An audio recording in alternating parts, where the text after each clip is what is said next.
हाँ, आज हम बात करेंगे बीएससी थर्ड ईयर केमिस्ट्री में थर्ड पेपर फिजिकल केमिस्ट्री। हमारा फोटो केमिस्ट्री कंप्लीट हो चुका है। अब नेक्स्ट जो है अपने पास इसी यूनिट में बी पार्ट है केमिकल काइनेटिक्स, रासायनिक बलगतिकी। तो रासायनिक बलगतिकी किसे कहते हैं? तो हम कह सकते हैं कि रसायन विज्ञान की वह शाखा इसमें अभिक्रिया के वेग, क्रियाविधि तथा उस वेग को प्रभावित करने वाले कारकों का अध्ययन किया जाता है, रासायनिक बलगतिकी कहलाती है। इस रासायनिक बलगतिकी में हम विभिन्न प्रकार की अभिक्रियाएं देखेंगे। उन अभिक्रियाओं का वेग कैसे लिखा जाता है, अणु की अणुसंख्यता क्या होती है, कोटि क्या होती है, और अभिक्रिया के वेग को किस प्रकार कौन कौन से कारक प्रभावित करते हैं, वो सब इस यूनिट्स में अपन देखेंगे।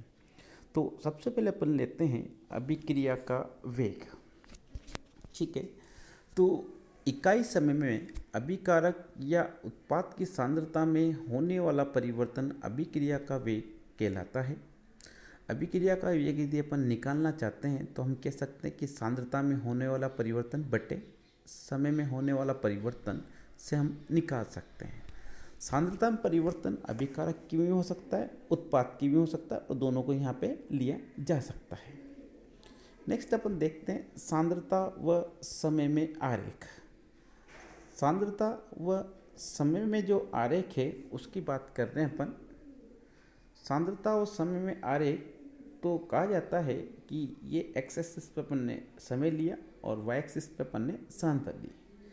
हम कह रहे हैं कि प्रारंभ में होता क्या है कि रिएक्टेंट की कंसंट्रेशन ज़्यादा होती है, लेकिन जैसे जैसे समय बीत जाता है रिएक्टेंट की कंसंट्रेशन क्या होती जाती है, कम होती जाती है। उसी प्रकार प्रारंभ में होता क्या है कि प्रोडक्ट जो होता है उसकी कंसंट्रेशन शून्य होती है, लेकिन जैसे जैसे समय बीतता जाता है प्रोडक्ट की कंसंट्रेशन बढ़ती जाती है। तो कहा जाता है कि जैसे जैसे अभिक्रिया आगे बढ़ती जाती है वैसे वैसे अभिकारकों की सांद्रता तो कम होती जाती है और उत्पाद की सांद्रता क्या होती जाती है, बढ़ती जाती है। तो ये कहलाता है सांद्रता और समय में आरेख। नेक्स्ट अपन बात करें कह सकते हैं अपन कि अभिक्रिया का जो वेग होता है वो अभिकारकों की सांद्रता पर निर्भर करता है। लॉ ऑफ मास एक्शन इस बात को कहता है। अब हम बात कर रहे हैं अभिक्रिया के वेग और समय में आरेख की। तो अभिक्रिया का जो वेग है वो समय के साथ क्या होता जाता है, घटता जाता है तथा अंत में उपेक्षणीय हो जाता है, परंतु कभी भी क्या नहीं होता, शून्य नहीं होता। प्रारंभ में बात करें अपन, जैसे जैसे अभिकारकों की सांद्रता कम होती जाएगी वैसे वैसे अभिक्रिया का वेग भी क्या होता जाएगा, कम होता जाएगा। लेकिन कहा जाता है कि ये धीरे धीरे कम होता जाता है, लेकिन कभी भी ये शून्य नहीं होता, क्योंकि ग्राफ जो है वो टाइम एक्सिस के पैरेलल हो जाता है। अब बात करते हैं अपन अभिक्रिया के औसत वेग की। किस प्रकार हम अभिक्रिया के औसत वेग को प्रदर्शित कर सकते हैं? तो हम कह सकते हैं यदि डेल्टा टी समय में अभिकारक या उत्पाद की सांद्रता में होने वाला परिवर्तन डेल्टा सी हो तो अभिक्रिया को औसत वेग को डिनोट कर सकते हैं अपन प्लस माइनस का यूज किया अपन यहाँ पे, और डेल्टा सी upon delta T. Delta C क्या है, सांद्रता में होने वाला परिवर्तन, चाहे वो अभिकारक की हो चाहे उत्पाद की हो, और डेल्टा टी क्या है, समय में होने वाला परिवर्तन। अगर अपन अभिकारक की बात करते हैं तो उसके लिए माइनस साइन का यूज किया जाएगा। माइनस जो है अभिकारक के सांद्रता में परिवर्तन के लिए यूज किया जाएगा, और उत्पाद की सांद्रता की बात करते हैं तो प्लस साइन यहाँ पे क्या किया जाएगा, यूज किया जाएगा। तो डेल्टा टी समय में अभिकारक या उत्पाद की सांद्रता में होने वाले परिवर्तन यदि डेल्टा सी हो तो अभिक्रिया का वेग अपने पास हो गया डेल्टा सी अपॉन डेल्टा टी। ठीक है, नेक्स्ट अपन बात करते हैं। तो जैसे अपने पास कोई अभिक्रिया है, रिएक्टेंट ए और ये क्या बना रहे हैं, प्रोडक्ट बना रहे हैं बी। रिएक्टेंट रिएक्शन करके प्रोडक्ट बना रहे हैं बी। अब इस अभिक्रिया का अपन को लिखना है एवरेज रेट। औसत वेग को किस प्रकार लिखेंगे? तो औसत वेग को अभिकारक की सांद्रता के सापेक्ष भी लिखा जा सकता है और उत्पाद की सांद्रता के सापेक्ष भी लिखा जा सकता है।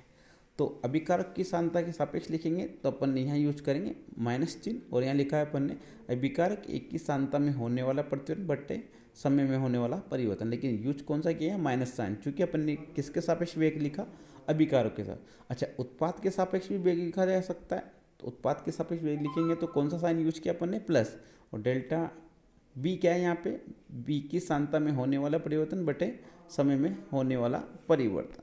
तो अभिकारक की सांद्रता में परिवर्तन जो होता है वो ऋणात्मक होता है, उत्पाद की सांद्रता में जो परिवर्तन होता है वो धनात्मक होता है। अर्थात अभिकारक की जो सांद्रता होती है वो धीरे धीरे कम होती जाती है, उत्पाद की सांद्रता क्या होती है, धीरे धीरे बढ़ती जाती है। तो ये था अपने पास औसत वेग।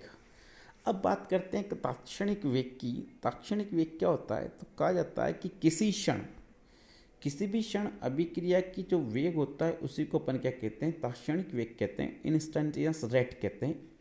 और इसको ज्ञात किया जाता है सांद्रता व समय वक्र पर स्पर्श रेखा खींचकर, इसको अपन ज्ञात कर सकते हैं। और इस स्पर्श रेखा का जो ढाली होता है वही तात्क्षणिक वेग को प्रदर्शित करता है। जैसे ये अपने पास कोई ग्राफ है कंसंट्रेशन और टाइम में, ये अपने पास वक्र है और इस वक्र पे अपन ने क्या खींच रखी है, एक स्पर्श रेखा। और ये स्पर्श रेखा जहाँ टच होगी वही स्पर्श रेखा का जो ढाल है वो डेल्टा सी अपॉन डेल्टा टी का क्या देगा, लिमिटिंग वैल्यू देगा, चरम मान देगा। यहाँ कह सकते हैं अपन लिमिट लगा के औसत जो वेग था वो था अपने पास डेल्टा सी अपॉन डेल्टा टी, और डेल्टा टी टेंड टू 0, समय इतना कम हो, शून्य की ओर अग्रसर हो, तो डेल्टा सी को डी सी लिखा जा सकता है और डेल्टा टी को डी टी लिखा जा सकता है। जहाँ डी सी क्या हुआ, सांद्रता में होने वाला सूक्ष्म परिवर्तन, और डी टी क्या हुआ, समय में होने वाला सूक्ष्म परिवर्तन। तो ये कहलाता है अपने पास तात्क्षणिक वेग। तो औसत वेग, तात्क्षणिक वेग, अभिक्रिया का वेग अपन ने देखा इस चैप्टर में। नेक्स्ट आगे अपन और देखते हैं